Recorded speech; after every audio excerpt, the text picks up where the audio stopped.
Okay, this is for Fat Neek Apocalypse, if I'm getting that right. Fat Neek Apocalypse. It says, hi everyone. It says, what are your best tips or recommended articles / books for improving composure? For instance, in 1v1s versus the goalie, passing under high pressure, and during penalty kicks. Tips or recommended articles, books for improving when improve composure, and then the examples 1v1s versus goalie, passing under high pressure, and during penalty kicks. Okay.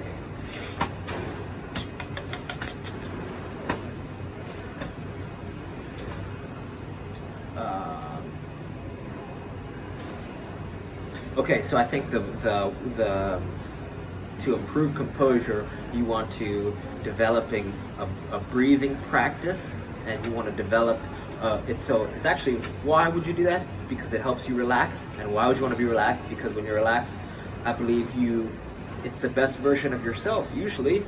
And when you're relaxed, you can be playful, you can be thoughtful, you can be aware, you can make great decisions on the field. So, right, you want to be aware of your breathing. You want to breathe through your belly. Supposedly, all animals in the animal kingdom breathe through their belly.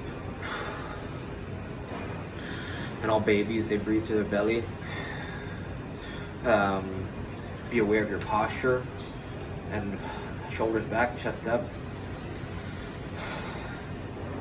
So if you can develop being relaxed, not on the field, and with composure, then you can develop composure on the field and develop composure in high pressure situations on the field, right? So you want to start taking one penalty kick, not at practice, one penalty kick at practice, and then one penalty kick after practice. So one before, one after, preferably one during, and you want to start squeezing as many penalty kicks as you can, and improve, right? You want to improve increase the volume of high pressure situations, so that when it comes to, and you could visualize high pressure situations. Okay, you could say, my whole family is watching this game.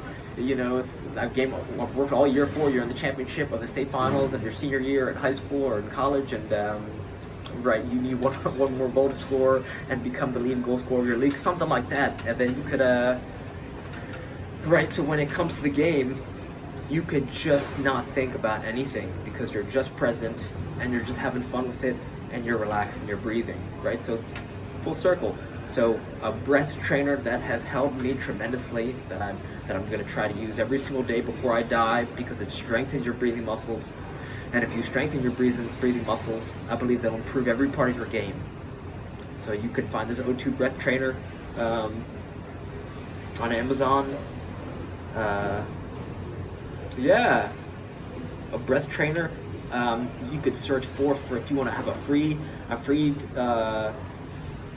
478 by Dr. Andrew Veal, depending how it's pronounced.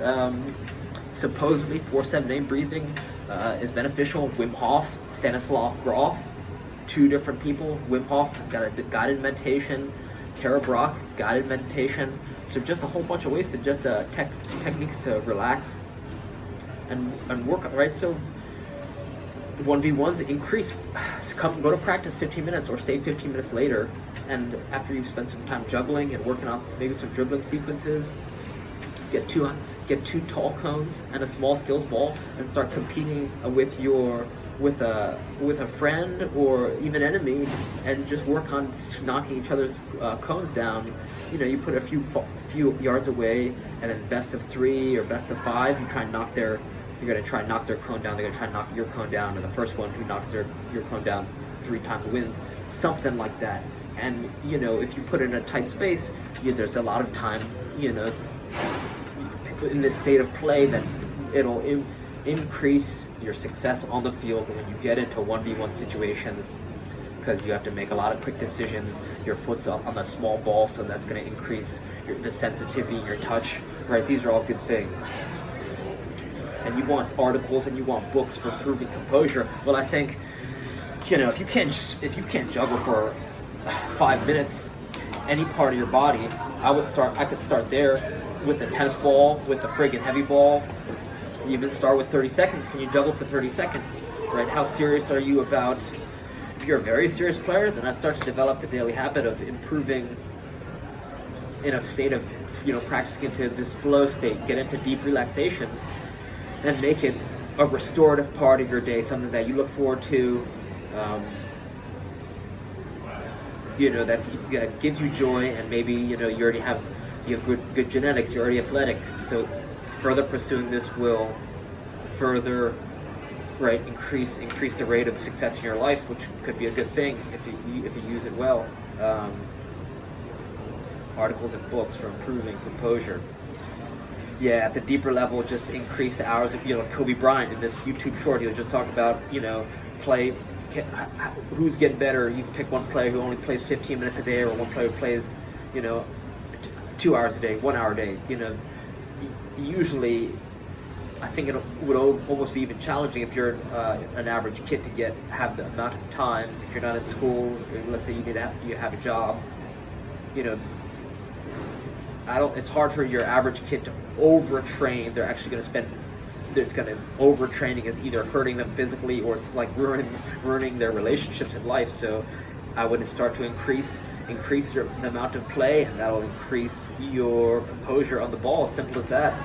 And juggling practice, skills kick trainer, breath, O2 breath trainer. These are just a few things that have significantly changed my life. So I invest in some of those things, and I think again, get yourself in high pressure situations, so that when you're in high pressure situations, it's not that big of a deal, and you've been practicing being relaxed and staying relaxed. And that's all I have to say about that. Okay.